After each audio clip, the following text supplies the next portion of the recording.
నేను అనుకున్నట్టుగానే అమ్మవారు 3 కానీ 4 కానీ ఇంటి ముందుకు వస్తారనుకున్నాను.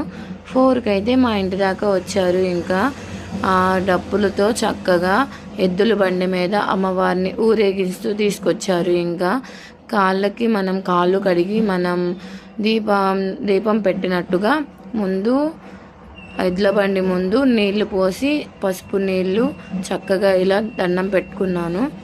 ఇంకా కొబ్బరికాయ అవి అక్క అక్కడ ఇచ్చేసింది. వాళ్ళు కొబ్బరికాయ కొట్టి మనకి ఇస్తారు. ఇంకా చూశారు కదా ఎంత మంచి పద్ధతిలో. ఇంకా విలేజ్లో ఉన్న వాళ్ళకి చాలా అదృష్టమే. ఇంకా మనం కర్పూరం వెలిగించి మనకి ఇంటికి ఇస్తారు. వాళ్ళు మన ఇంట్లో ఉన్న చిన్న టెంపుల్ దగ్గర పెట్టుకోవాలి దండం పెట్టుకుని. ఇంకా నేను కొట్టిన కొబ్బరికాయల్లో చూడండి ఎన్ని వాటర్ వచ్చాయో.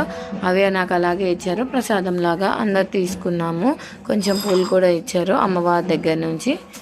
ఇదే